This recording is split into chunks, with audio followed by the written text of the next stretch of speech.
Jaga-jaga masuk-masuk sini ada penunggu. Nampak? Penunggu duk tunggu dah. Comel ni. Okey, ni sinaran mentari pun menyinar. So hari ni Abang Sadul ada satu unit di Sinaran Residence Batu Kawan. Unit ni macam-macam fasiliti duk ada. Di tingkat 2 ada unit ni dengan 2 unit parking. Jom kita check it out. Alright geng, ni dia masuk-masuk rumah ni di residence residence di Batu Kawan ni. Ni dia kawasan dia 883 square feet dia geng. Masuk-masuk belah kiri ni, ni dia bilik ketiga ni. Owner dah buat bilik untuk anak-anak kucing dia, anak bulus dia dekat sini.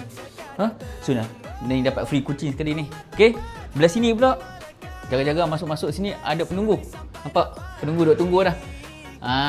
Comel ni. Okey, ni kitchen dia, kitchen area dia. Owner dah buat dah, dia punya kitchen, tabletop apa semua, ruang untuk letak peti ais semua dah ada sini. Dan sini bahagian yak dia, owner dah letak mesin basuh dah tertutup elok. Kamu tengok, owner tutup elok dah semua ni. Hampa tak buat apa dah, hampa masuk perabot.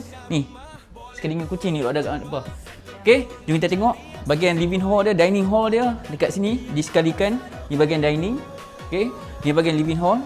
Okey, view dia kalau belah sana dia nampak ni tu shopping mall sana tu, nampak Design Village Out Mall, dekat memang dekat sangat. Okey, jom kita tengok bilik. Okey, sini ada satu toilet. Okey, bahagian luar ni, dan ini bilik kedua dia. Bilik kedua dia boleh masuk double bed. Okey, kecil sikit tapi just nice.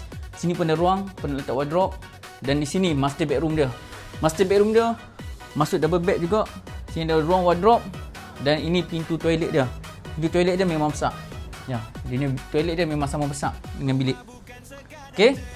Harga owner nak jual rumah ni 530k, boleh nego lagi kan. Dan yang bestnya, rumah ni terletak di mana? Batu Kawan. 3 minit daripada IKEA. Nak pergi Design Village pun dekat. Sebelah-sebelah ya.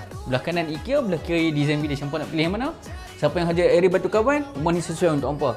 Yang hajar belah kilang-kilang Batu Kawan ni, hampa beli rumah ni cepat. Sebab apa? Unit ni ada 2 unit parking tingkat yang sama. Jadi, halo Abang Sadul Tanah, kontak sampai jadi.